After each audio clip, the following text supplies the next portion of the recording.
These days, work is in trouble. We've outsourced most of our manufacturing to other countries, and with that, we sent away good jobs and our capability to make things. American Giant is a clothing company that's pushing back against this tide. They make all kinds of high-quality clothing and activewear, like sweatshirts, jeans, dresses, jackets, and so much more, right here in the USA. So when you buy American Giant, you create jobs in towns and cities across the country. And jobs bring pride, purpose. They stitch people together. If all that sounds good to you, visit American-Giant.com and get 20% off your first order when you use code STAPLE20 at checkout. That's 20% off your first order at American-Giant.com with promo code STAPLE20. Ladies and gentlemen, did you know that the earthworm was the first animal to ever have its genome completely sequenced? So an earthworm has 20,500 genes. A human being has between 20,000 and 25,000 genes. Now, what's remarkable is we have millions of genes within the human microbiome, all the microbes that make up the wild diversity that is you and I. And we are in a place in human history in which we are losing the diversity which exists within the body, whether that's environmental toxicants or stress, lifestyle behaviors. We're going to talk about that on the podcast today with Kiran Krishnan. This is his third visit. He is my gut health guru, a world-renowned microbiologist. We're going to get into the poop. We're going to talk about poop. We're going to talk about looking at what comes out of our body to get an assessment on long-term health, longevity, chronic illness, even cancer. So I'm really excited for you to be here. And every time I talk to Kiran, I'm reminded that if we don't have gut health, if we don't maintain that barrier from mouth to anus, which is the interface between outside world to inside world, we don't have much. And it can be so simple. So I'm so excited to revisit this topic again. I want to remind everybody their probiotics, their gut lining restoration kit are all available at Microbiome Labs, and there is a code, Beautifully Broken, where you can get a discount.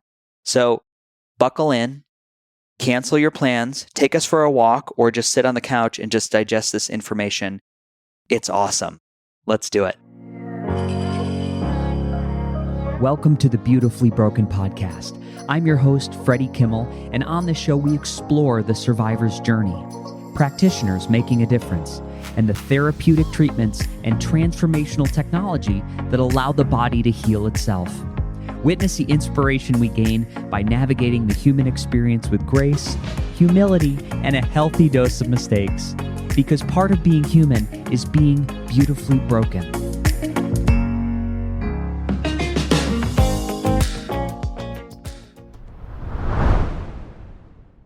Ladies and gentlemen, biologicalmedicine.org. Don't go there yet. I have a question for you. Are you tired of standing around in this deep knowing that our healthcare system is broken, but we never do anything about it? Well, Biological Medicine for Practitioners is the ultimate hybrid online and in-person certification course designed to help you integrate biological medicine or biomed into your practice. So, unlike traditional medicine that often focuses on treating symptoms, biomed treats the whole body, addressing root cause of illness through three pillars, that is detoxification and drainage, nutrition, and immune building. This approach is truly patient-centered and yields exceptional results. So in this comprehensive course, you will apply foundational knowledge and hands-on experience with the latest diagnostic technologies and therapies, including bioelectrical impedance analysis, heart rate variability testing, pulse electromagnetic field. I know this sounds like it was created just for Freddie, but this is your chance to become a pioneer in the field of biomed. This is for healthcare and wellness professionals, all the way from doctors to personal trainers. I want you to go to biologicalmedicine.org and look for the Enroll Now button. And if you use code Beautifully Broken, you will receive the Intro to Biological Medicine for free. That's a $200 value. Friends, let's go do this. This is our time to seize the day. Join the Biomed and help create a real paradigm shift and the way we deliver results for our patients. Let's do this. Ladies and gentlemen, welcome to the Beautifully Broken podcast. Kiran, you are the second person to achieve a three-peat on the show. Welcome again, again. Well, thank you so much. It's such a pleasure to be here. I remember our first two conversations. They were so awesome. They were so fun. And hopefully we gave a lot of people value from the conversation as well. So it's an honor to be back. Thank you. Thank you. And I was thinking about this morning, the way we're engaging with each other and building community in a digital space. It's changed even since we did our first show 4 years ago, how people learn and interact. And I almost find myself intimidated with the new levels of information that I'm almost put into a place of paralysis. Even I would consider myself somewhat of a health expert. And now I feel like sometimes I know nothing when I go back and look at the opinions and the new evolving data. And it's just, where does someone start? Do you ever find yourself overwhelmed? You can. Yes, absolutely. And I do as well. And I'd like to think a pretty strong understanding of how most of the things work within the body itself. But nonetheless, the approach can be extremely confusing, right? What you do first, what do you focus on? What is step one in your health journey? And then what does step 5 look like? How do you know when you get there? All of these things just kind of mix up in people's heads, especially because they're getting piecemeal information from lots of different places, right? Yes. And lots of people have different focuses and priorities. And the people that speak about this stuff have different focuses and priorities as to what is the most important thing you should do. And everything can't be the most important thing, right? To make any of this practical at all, we have to boil it down to certain things. We have to start somewhere, and we have to be happy that we're starting somewhere. Because I think a lot of what I experience with people when I engage with them and I talk to them is not only a degree of frustration with being confused and not knowing where to start and what to do, but also feeling a little bit, defeated that this is too much. It's too complicated. Yes. Achieving good health and good quality of life is too complicated. And it shouldn't be that way, right? It should be digestible. It should be something that most people can do, especially if they have access to things, like the right foods and supplements and devices and so on. So I'm glad we have this kind of conversation because maybe we can make it practical for people. I would love to do that. And I'm just going to reference that people can go back and listen to our first 2 episodes and they can really get an understanding of what you do, your education, your credentials, which are incredible. We were mentioning that you basically have the George Clooney status of airline miles because you can go anywhere and just get bumped to first class. Because you mentioned you did 300,000 to 400,000 miles a year, speaking, learning, collaboration, you name it. It's really incredible what you're doing. So I would just implore people to go back and look at that. And then the idea that you can do that. Like you are healthy enough to maintain a robust immune system to be exposed to all the microbes. So I would love just if you could give us a couple minutes on what you do to keep your microbiome balanced so you have this high level of functionality in your immune system. Yeah, absolutely. That's a great place to start. So my health goal has always been about being resilient, right? I don't want to be healthy by having to make 100% perfect choices because I know that's not feasible.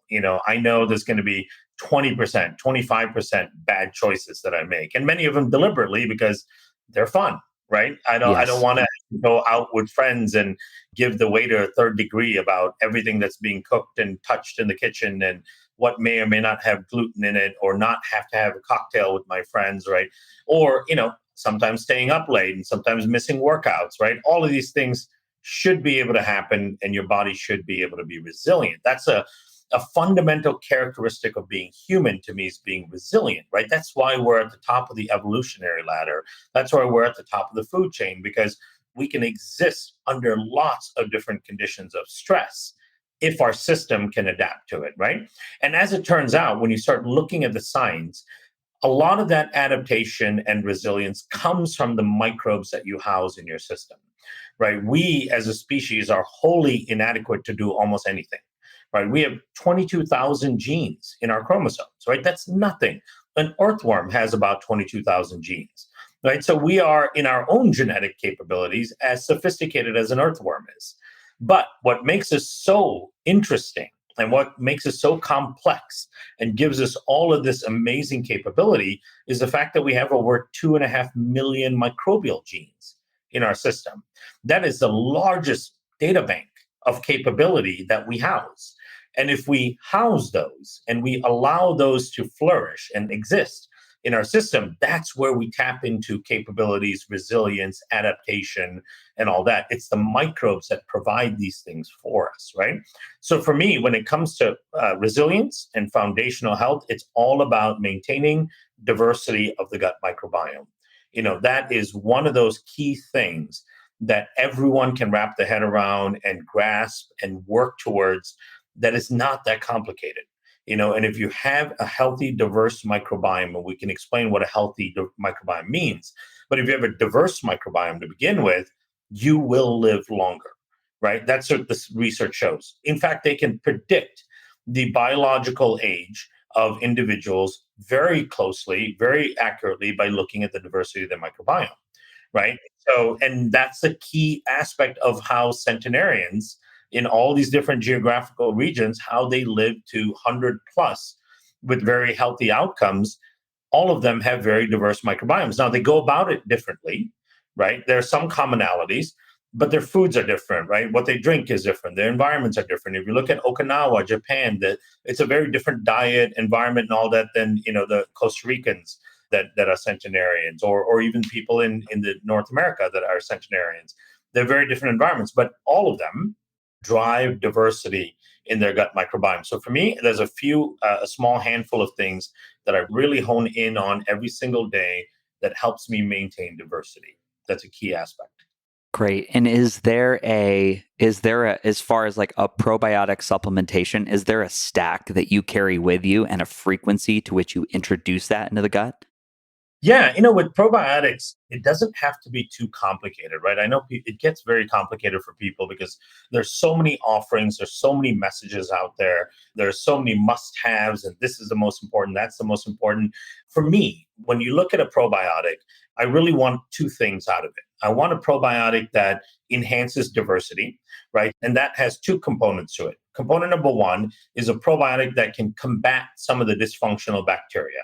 Because we know when you have an elevated pathobiome, which means that you have an elevated number of organisms that are opportunistically pathogenic, Mm-hmm. that is to skew your body's ability to adapt to situations. I'll give you a strong example of that in a second. So I want a probiotic that facilitates diversity by competing against pathogenic and problematic organisms.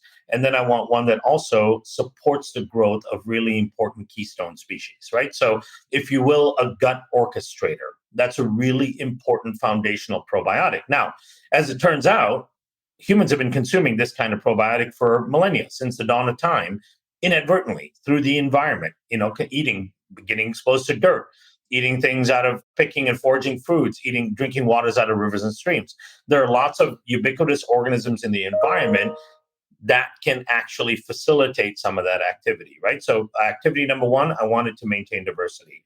Activity number two, depending on what's going on in my life, I want a probiotic that can modulate inflammation, because a lot of chronic low-grade inflammation starts in the gut, right? And that's either through leaky gut or other mechanisms that start in the gut. But at the end of the day, inflammation, for the most part, will start in the gut. You can have localized inflammation in certain parts of the body. You can get contact dermatitis on a part of your skin and have inflammation there. You can have localized inflammation from other sources, but the most dangerous kind of inflammation is the chronic low-grade inflammation that people suffer from, which becomes the foundation of disease. So if you have a probiotic that can address that and can address diversity, that becomes foundational.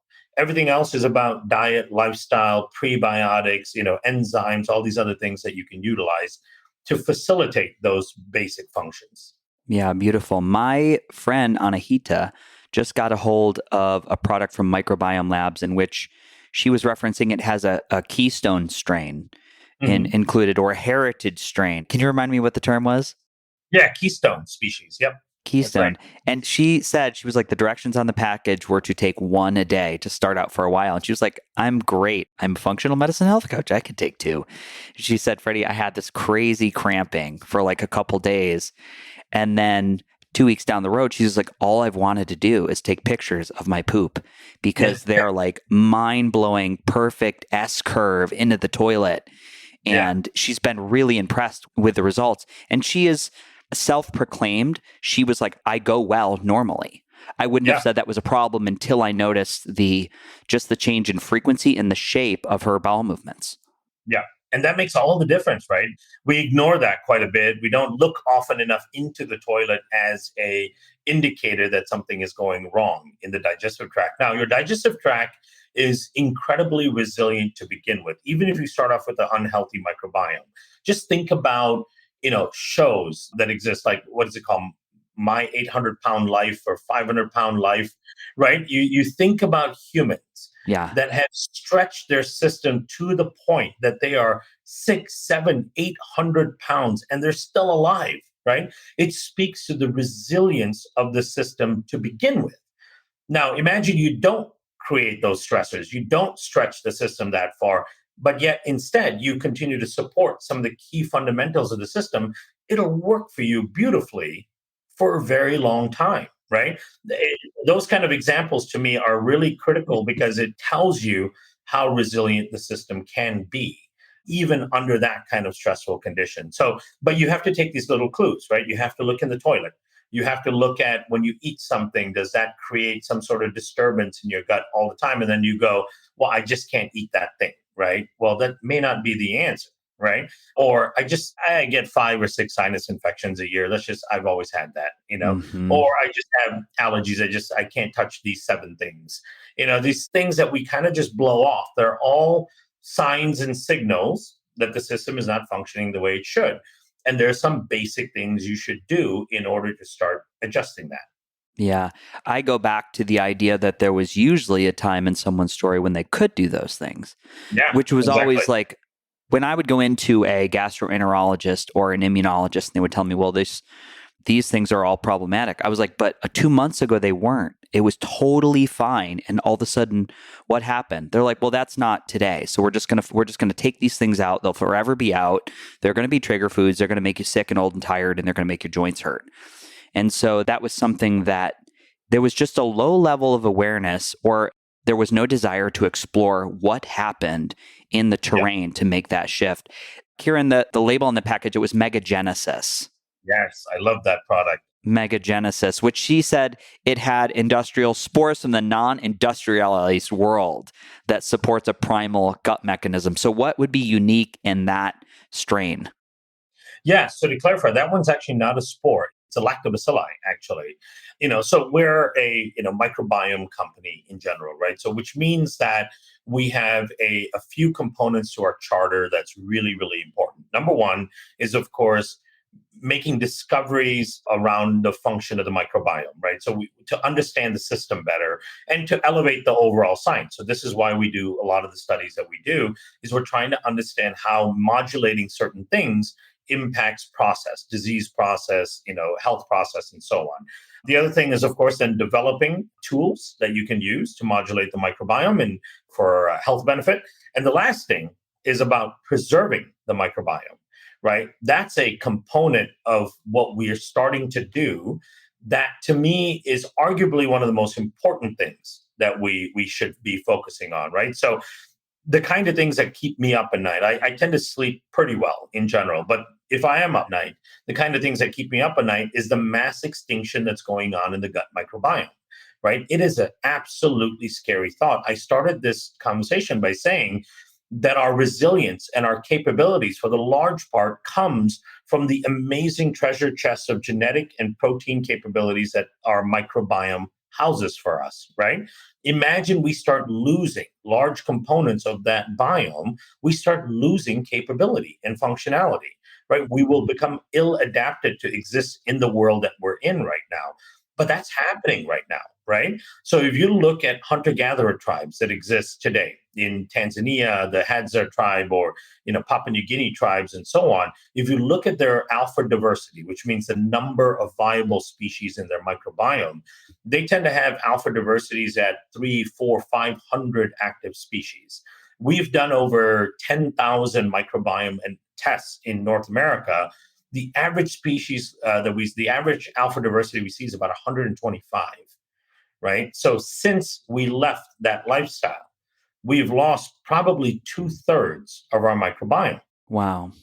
And if you think about it and you start thinking about what does that mean from a capability of physiological standpoint, it means you're going to have more people born with developmental disorders. You're going to have more people born with allergies. You're going to have more people that are highly susceptible to anxiety, depression, Alzheimer's, Parkinson's, metabolic syndrome, all of the things we suffer from as chronic illnesses, including the now 120 plus autoimmune conditions that we've created, right? And I say we created because about 50 years ago, there was maybe 20 known autoimmune conditions. Now we have over 100. Right? We've created new diseases for us to deal with. All of these things, if you look at the research and you look at the pathologies, they can all be traced back to a dysfunctional microbiome. So as we lose these microbes and we don't pass on healthy sets of microbes to our kids and their generations subsequent to that are going to be born with more and more dysfunctions. The analogy I give so people can wrap their head around it, because it's a little nuanced. It's hard to think about this, right? It's almost like, what if I were to tell you that our actions today, our choices today, would lead to our kids being born without a spleen, right? And then their kids being born without a spleen and maybe just one kidney, right? Think about the disadvantage they have from day one. But we're already seeing that, right? Every generation, we have higher numbers of autism, we have higher numbers of developmental disorders, higher numbers of allergies and asthma. All of these things are microbiome related. So this is my long way of answering your question about the MegaGenesis, right? So the MegaGenesis, the way this came about is we work a lot with some of the top researchers in the world, right? Partnerships with researchers and research institutes are critically important because it takes companies like us to take what they're doing in that academic world and pull it forward into the real world and actually make it accessible to people through education, products, and so on. So there's a wonderful microbiologist. His name is Jens Walter. He's a researcher and a professor at University College Cork and the APC. APC is in Cork, Ireland, which is one of the largest microbiome research institutes in the world. He's been doing a lot of work with the Papua New Guinea tribes. These are the hunter-gatherer tribes that still live more a hunter-gatherer life than a modern life. He's been sequencing their microbiome for years and trying to understand what does their diversity look like. And his particular focus has been, what are strains that are highly prevalent in that population that are completely absent from us, from the modern population, right? When you look at the phylogenetic tree, what you can tell, because you can do this through a genetic analysis, that we likely had that strain, but through years of industrialized living and all that, we've lost it, right? So it becomes one key example of a victim of extinction. And so what he's done is he's found that strain. It's a form of ruderi that is basically absent 100% in the Western world. And he's cultured it and characterized it. And we started working with him on developing the strain, on figuring out what it does, and then trying to reintroduce it into the US population, right? Because it seems to be incredibly important for functionality among our hunter-gatherer ancestors, but we don't have it at all. And then when you add it in, you start to see some massive changes in your gut microbiome. So that's the first example of lots of different strains that we're going to discover, characterize, study, and develop that we've lost over the course of industrialization that we want to bring back into our gut population, right? That's the most important thing we can do, is house and harbor and safeguard this amazing population of microbes that we have to pass down to the next generation. Before we go forward, you had mentioned 22,000 genes in a human being. What was the number that you quoted from our microbial community? How many genes are we looking at? Over 2.5 million. Yeah. So 150 times more microbial DNA in our system than human DNA. Yeah. I just want everybody to feel into that at home. And Every time we talk, I sort of get frustrated. I was like, why am I worrying about all these other things for my health? Why am I not solely focused on the gut? And we understand that we've got to go where our heart leads us to go. And it always swings back around. Is just one of the most paramount things we can do to be managing this intelligent immune system. And you've said before on the podcast, from mouth to anus is really outside world. Yeah. It's our way of interacting energetically with all the information that comes through. And I have a very limited 22,000 genes. And then we have this millions and millions of downstream chemical reaction, which are giving the cells information. Team, thank you for being you. Thanks for taking a break from this episode, which is amazing. I need to give a shout out to everybody who continues to listen and support. We have been working so hard to bring you products that really work, like Silver Biotics. Silver Biotics uses silver sol technology to give the immune system a boost. When you take it, your body releases chemical markers that signal your immune system that there's a threat, and the body kicks into high gear to defend itself. So the best part is, silver technology works with the natural system in the body, making it safe and an effective way to target invaders without all the nasty side effects of traditional medicine. There's over 60 patents and patents pending, and Silver Sol has sold over 30 million units, and there's no documented adverse reactions. The company is pretty darn proud of that. So think wound care, dietary supplements, cosmetics. They are biohacking the body with a mindfully enhanced supplement. So you can upgrade your oral hygiene with their toothpaste or their cosmetic line you can apply to the skin, or the new nasal mist for everybody out there struggling with kids that just come back sick every single week from school. Jump over to their site, use code Beautifully Broken in the checkout for a generous 30% discount on all the products. Team, let's get back into the show. The energy behind what you're talking about is profound. I want to just do a very quick sidebar. I don't want to get into diet. I was just at KetoCon, and we were talking about the ketogenic diet and application for specific cancers. And many people are like looking at this carnivore diet and, diet wars. Really, it's like, I just saw research that kind of paired veganism right with a carnivore diet as far as like longevity. It was like, how could this be?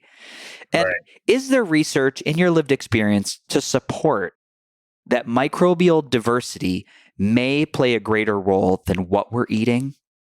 Yeah. So that's one of the problems with restrictive diets, is that they all do harm the microbiome diversity, right? So there's studies on people who go on keto, high-fat diets. There may be some, initial benefits, right? And to me, actually, a lot of the benefits come from eliminating sugar from your diet, right? Because you're basically you're replacing carbohydrates, you're replacing refined carbohydrates, sugar, and all that with fat, which is great. There's lots of good, healthy fat, and it's very important for you. But I think a lot of the benefits you see in the first few months of going keto, first month or two, does come from eliminating sugar. But it's not sustainable, because the studies also show that within 8 weeks of doing full, very high fat, keto-like diet, the diversity of the microbiome starts to drop quite significantly, especially bifidobacteria, Fecalum bacteria, Akkermansia, all of these really important species that are considered to be keystone species. All of these organisms are inversely related to chronic disease, right? Meaning the higher levels of those you have, the lower risk you have of chronic disease. So we become obsessed with this idea that, oh my God, he went keto, she went keto, they lost weight, right? And they look better and they feel better. Great. But there's many ways of doing that, right? I remember in college at one point, I went on something called a cabbage soup diet, right? I lost weight, but it doesn't mean that the cabbage soup diet is good for you, right? So people get very militant about their diet position, and I get it. It's a camp, becomes a camp. It's my team versus your team thing. But the most well-studied diets in the world, we're talking about diets that have not only double-blind, placebo-controlled, randomized type of studies, and the ones you can do with diet, right? But they have longitudinal studies, which is the really important one, right? They have prospective longitudinal studies where you follow people over decades and compare them to people of other diets, are things like the Mediterranean diet. right? And the Mediterranean diet is a diverse diet, right? You've got really good fats, you've got really lean proteins, you've got lots of fiber and carbohydrates, lots of polyphenols, right? Olive oil and red wine and all of these good things. Those are the components of a healthy diet because, in part, they also feed diversity in the gut microbiome. So I always tell people, if you're determined to go keto or carnivore or vegan or whatever it is that your mind is set on for a period of time, don't do it for much more than 2 or 3 months because there'll be diminishing return down the road, right? We have to just go back to how we were built. We were built to be omnivores. We were built to eat lots of things. And our ancestors did not have the luxury of going, I'm just going to be keto for the next few months, right? Our system is designed to eat lots of things, be able to digest lots of things, be able to assimilate lots of diverse nutrients. Yeah. I'm always jealous of those people who can just walk into a restaurant and have like no digestive effect. They're just like can eat anything and they just have these incredible. My brother, he can like crush a pizza and hot dogs and beers and then like be fine. I was like, I would be in the hospital. And it just goes to show. I remember actually, you know what? It's funny. I called my mom and I asked my mom for poop. I was like, Mom, I'm reading into fecal transplants. It's been like 7 years. I can't go to the bathroom. I'm like always cramping. Yeah. Thank God I didn't have to do it because it would have been weird, but I was open to it. I asked my mom for poop. She's like, how am I going to get you that poop? I was like, I'm imagining it's in a freezer in a Tupperware container. And you're going to ship it to me.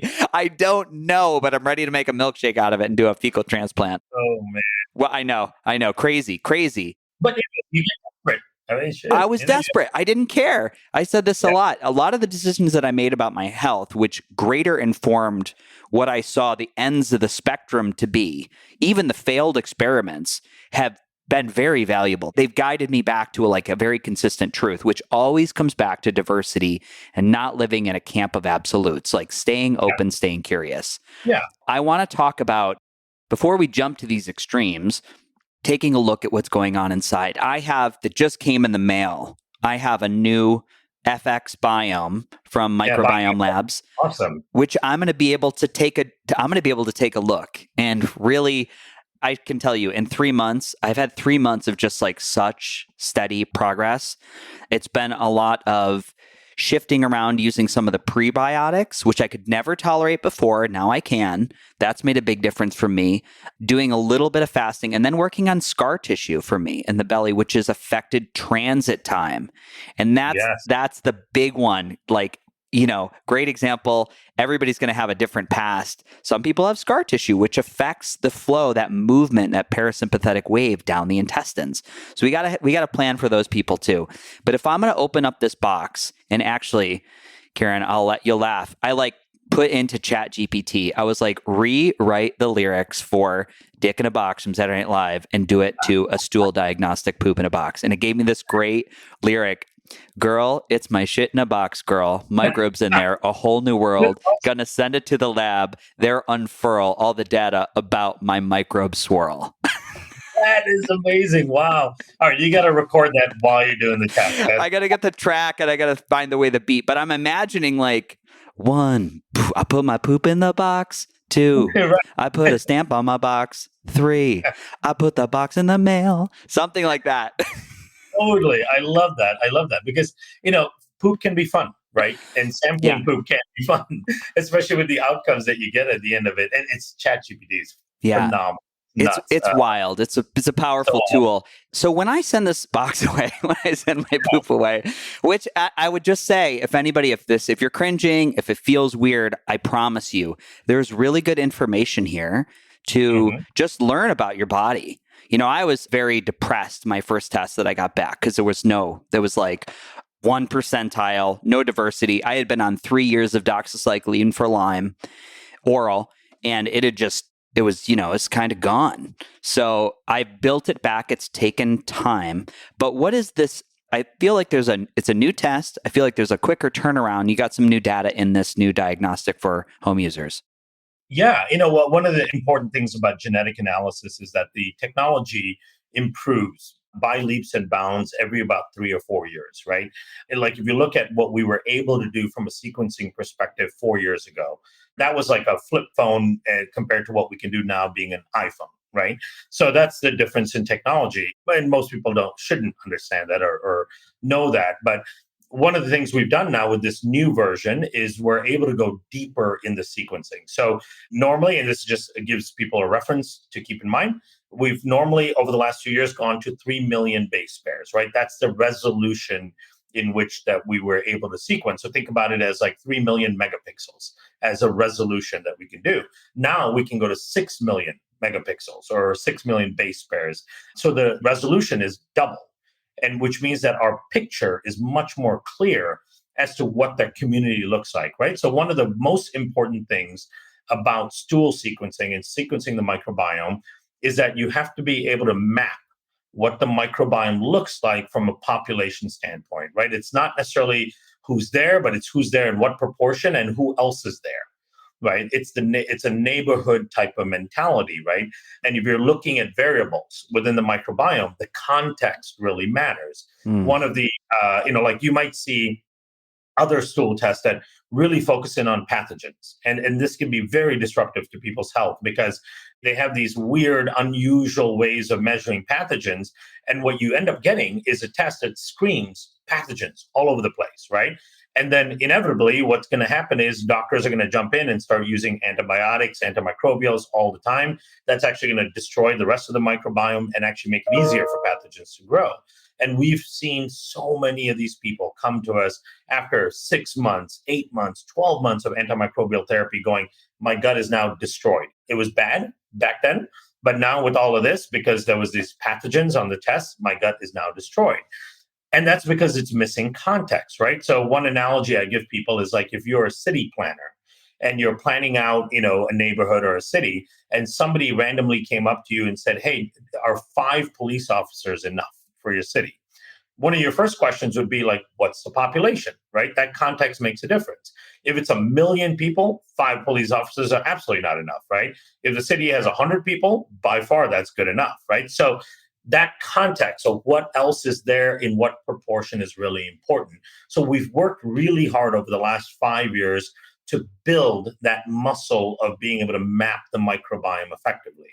So that's the first part. It's high resolution, highly accurate in terms of determining what species and subspecies are there, mapping out the entire context so you know in relation to all the different microbes what the levels are. And then the last thing is focusing in on functionality, right? It doesn't matter if we tell you this vector is there, that vector is there, that vector is there. It doesn't mean anything. The question is, what do they do? Right? What is their tendency in your microbiome, right? Do you have a lot of bacteria that produce hydrogen sulfide, that reduce sulfate groups into hydrogen sulfide? Do you have a lot of bacteria that convert protein to ammonia? Do you have more bacteria that make branch chain amino acids, right? All of these things affect your outcomes in terms of what you eat and so on. So we hone in on functionality and functional groups of microbes so that you have actionable items. Right. So that when you get the test back, you look at it, it tells you some of your high level data as to where you stand in a healthy population in terms of your diversity, your resistance, your pathogen load, all of that stuff. But then it digs into the functional characteristics of your microbiome. What does your microbiome tend to do?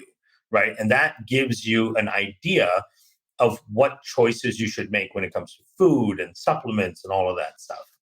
What does someone frame that journey look like? If I got a test back and I was looking at something, maybe there's some unfavorable levels or there's an overgrowth, what does the timeline normally look like with an intervention?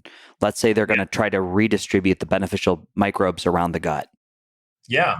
The beauty of the microbiome is you can modulate it pretty quickly, right? So a lot of our modulation studies that we've published are 3 to 4 weeks under controlled conditions, however, right? So I would say, given that, in reality, we're not under controlled conditions, there's other variables that impact the outcome. I'd say 3 months is probably a very doable time frame to actually make measurable changes. You can increase your diversity in 3 months. You can increase production of short chain fatty acids, which is another critical feature of a healthy microbiome. You can reduce opportunistic pathogen load, right? Without having to kill them, without having to go after them with antimicrobials, which will kill everything, right? You can improve your saccharolytic fermentation versus proteolytic fermentation. So proteolytic fermentation means that your body is basically taking proteins and some carbohydrates and converting them into certain toxic compounds like p-cresol, for example. Versus saccharolytic fermentation is the ability to form things like butyrate, propionate, acetate. So when you see in the test that you're shifted towards proteolytic, there's certain things you should reduce in your diet and certain things you should increase to favor the saccharolytic bacteria, right? So it's an ecosystem, and that's the beauty of it, is that our health is largely dependent on an ecological system, which is great because the ecological system can be changed, right? If our health was solely dependent on our genes, we'd be fucked, right? Because if you have genes for certain conditions, you're screwed. You can't change your genes, right? But we now know that the vast majority of chronic illnesses can be brought back to some dysfunction in the microbiome, which is providing an underlying risk. So if you modulate that part of the microbiome, you should be able to reduce the risk. Yeah, it's fascinating. I just got a screener, and by the time this comes out, the documentary will be out on Amazon Prime. It's called The Quiet Epidemic, and they're looking at the prevalence of Lyme disease and the elusive nature of the spirochete. Mm-hmm. And have you looked at different subsets of data around people with a chronic Lyme disease that are they're just the inability to get better or move forward or have a reduction in symptoms? Have you seen a correlation with the diversity of the microbiome in the gut? Yeah, in fact, there is some data that looks at that. And in part, but one of the hard things to know is the diversity of the gut, the reduced diversity of the gut in people that suffer from long-term Lyme. Is that a consequence of the treatment for the Lyme, or do they already have reduced diversity in the gut, right? So that's the part that needs to be teased out. And I think future studies will look at people's microbiomes prior to starting the treatment for Lyme. Now, here's an area where it is very clear that the diversity of the microbiome and certain aspects of the microbiome are very, very impactful in people's outcomes. And that's with COVID, for example, long haulers, especially, right? In the US, it's estimated there's somewhere around 30 to 40 million Americans that are suffering from COVID long haul syndrome. We work really closely with Professor Liam Mahoney, who is one of the top immunologists in the world, right? And he's at the APC at University College Cork. He's probably published 350, 400 papers. Very, very highly published author. One of the top minds in the world of immunology. We work a lot with him. I was just meeting with him about 3 weeks ago in March in Cork, and he was sharing with me data on his new studies around long hauler syndrome and people that had hospitalization and death from COVID and what their microbiomes looked like before having those poor outcomes, right? And he's mapped it out on hundreds and hundreds of people. And the data is so eerily clear that if you have a certain type of microbiome, they can predict that you will likely come up with long hauler syndrome after you deal with the condition. Or they can predict your risk of death or hospitalization from the symptom. They can look at your microbiome the first day that you may test positive and you're asymptomatic, right? They can look at your microbiome and go, in 3 days, you'll be fine. Or they can look at your microbiome and go, likely in 3 or 4 days, you'll be in the hospital. Right. Wow. And it doesn't, you can't tell that from the person itself. It doesn't matter what their comorbidities are and so on. They can look at the microbiome and fingerprint it. And what he's shown very clearly is that people who have low alpha diversity, right, below a certain number, and a high level of pathobionts, these are microbes that induce a lot of inflammatory response. These individuals are very at high risk for long hauler syndrome, hospitalization, and death. And someone who could be 25 years older than an individual with that pathobiome, if they have a diverse microbiome, they will fare much better when it comes to this condition, right? So, but this is true for almost every kind of stressor on the body, right? This is part of what I was talking about with resilience earlier, right? It doesn't matter what the stressor, it doesn't matter if it's the new pandemic that's starting or it's poor food quality, it's poor air quality, it's toxins in your water, it's stress. It doesn't matter what the input is. If the input causes stress and inflammation on your body, if your microbiome is dysfunctional, your risk of having that input create significant problems is way higher, right? And we're not talking about double, triple. We're talking about tenfold higher, right? So if you look at the data on COVID, for example, if you took two people who were 50 years old, right? And everything else was same about them, except one was pre-diabetic or diabetic, which means that they have a certain type of microbiome. Now, the reason they're diabetic is because of a certain fingerprint on the microbiome, right? And this has been clear. Diabetes, type 2 diabetes especially, is not just a disease of poor lifestyle choices, right? It's the poor lifestyle choices that actually diminish aspects of the microbiome, and that lays the foundation for why you develop diabetes, right? It's not just hyperinsulinemia over and over again, and then your pancreas just goes, I can't work anymore, right? There's actually an aspect of the microbiome that drives it. And this has been published by the American Diabetic Association. And these institutes are usually decades behind on frontier research, but they've figured this out, right? So you take that individual who has diabetes, and then same age individual, everything else same about them, same body weight and all that, but no diabetes. The individual with diabetes is 10 times more likely to die from the condition than the same age person with no diabetes, right? And that is a factor of the microbiome. And that shows you right there how resilience through a healthy microbiome makes all the difference, right? Because we cannot stop negative inputs. We're going to have it in our lives, right? We can't live perfect lives. We can't live in a perfect location. You were just talking about before we came on, before we started recording, the filtration of the air. And you just look at what's in the air, right? That is a negative input. There are people that breathe that and they're done, right? Their system shuts down. They go into full autoimmune response. They may go into cytokine storms and things like that, right? And then there are people that can sit there and breathe that and be just fine. So that's the manipulation that to me, that's the most important. I think it's very empowering to frame it that way, because it's easy to look at the world as a field of landmines. Mm-hmm. When you start to experience life that way, whether it's diet or air quality or trauma. And it really all comes down to our way of, you've said there's a way to build strength, resiliency, and through this diversity, but it's really in the interrelation. And isn't that, it's sort of the magic in life. It's like you could be the most spiritually wise sage by yourself with your journal in meditation, but the second you have to interrelate or work with another human being, and you just keep finding, why is this hard for me?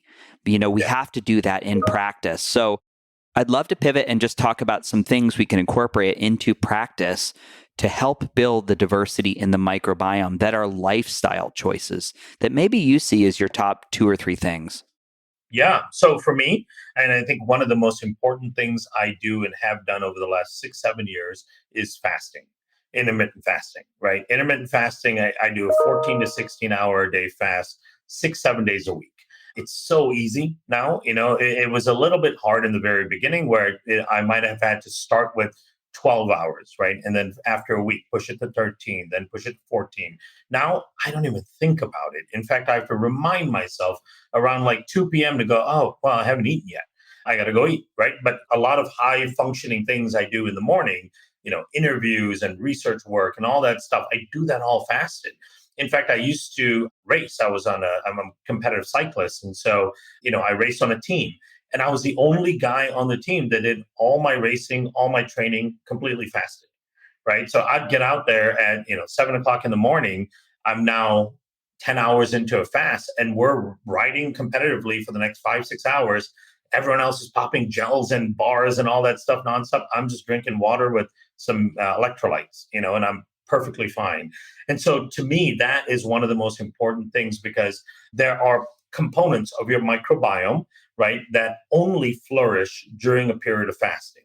So if you think of your microbiome as multiple layers, it's not designed as layers, but it's just to visualize, it's easier for people to understand. So the primary layer are microbes that are what we call primary digesters or fermenters, right? So they take the big macromolecules that come into your gut through diet, which will take 6-7 hours to get over there to your colon.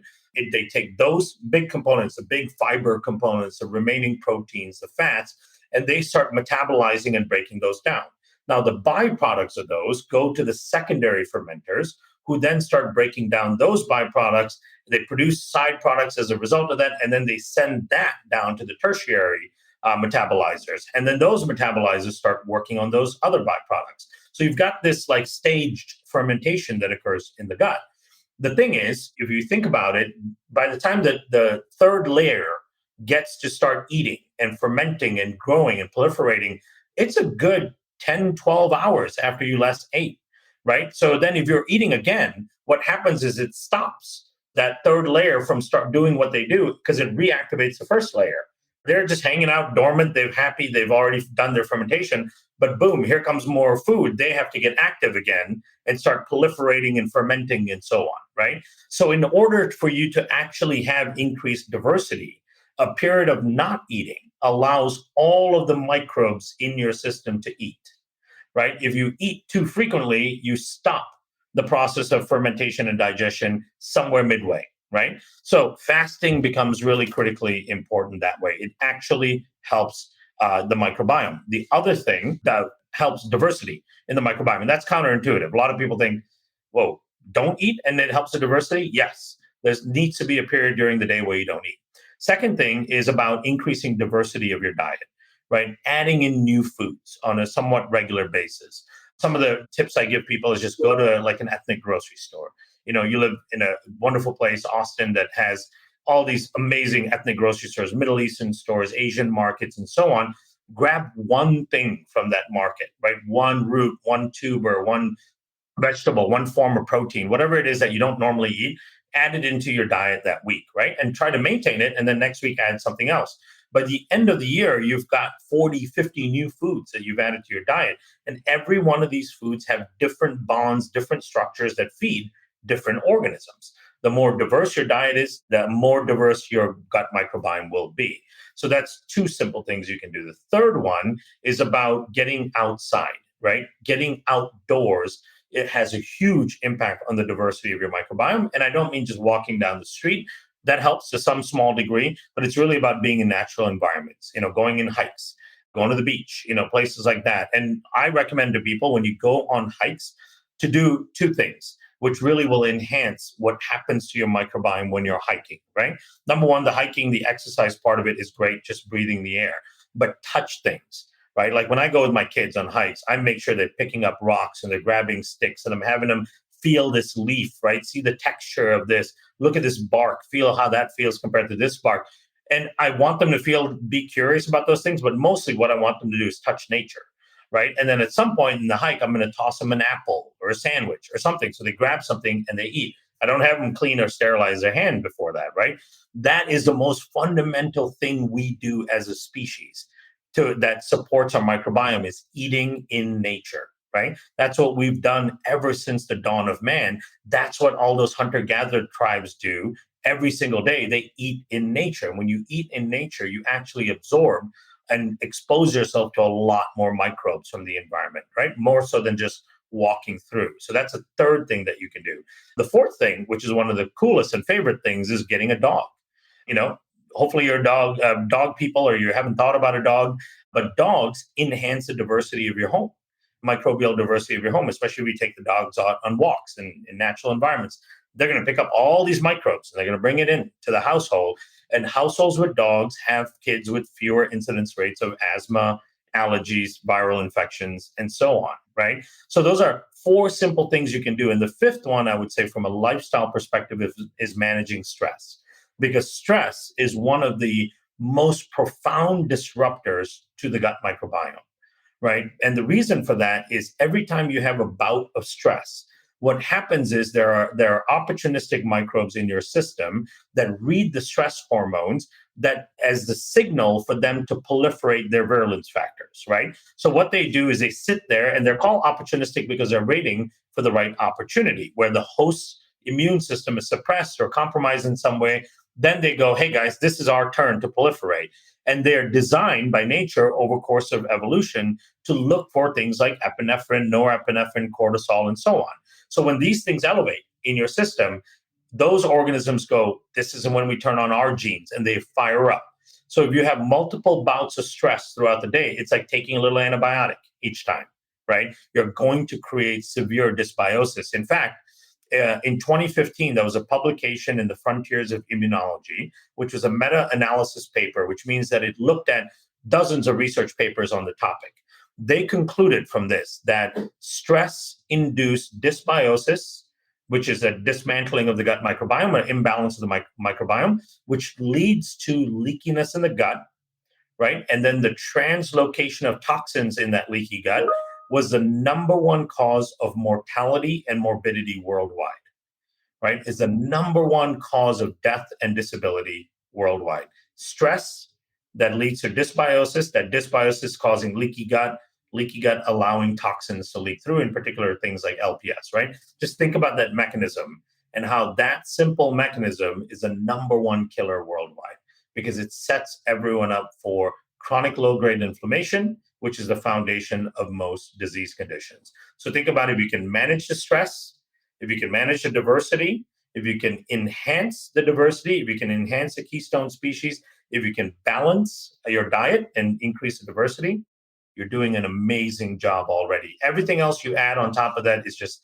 icing on the cake, right? You want to do cold plunges, you want to do saunas, you want to do all these things. Those are all fantastic, great for your cells, but you're taking care of the foundational part of it. Those things will actually have enhanced effects on your system. Yeah, I love that. And it's certainly confirming the managing stress, how stress moves into the tissue, how it affects everything that goes on in our lives. I often say I sometimes have a better result from my gut microbiome, the quality of my bowel movements when I do a fast, but I take time away from my daily schedule. So it's not fasting over what could be considered already a stressor, where I feel like I'm obligated to serve all these people, but I'm also trying to give my body a break. So, lots of times throughout history, a fast was a spiritual experience where people stepped away from the, I say the 9 to 5. The 9 to 5 is sort of a new thing, which is like, it's 9 to 5 for 7 days a week, and really give the body a break. I just find that so profound. The other thing I want to just mention, and if you could comment just briefly on, I know you have to, we got to be mindful of your time, that we see greater improvement in immune response, fewer cases of asthma, viral infections when there is an animal in the home.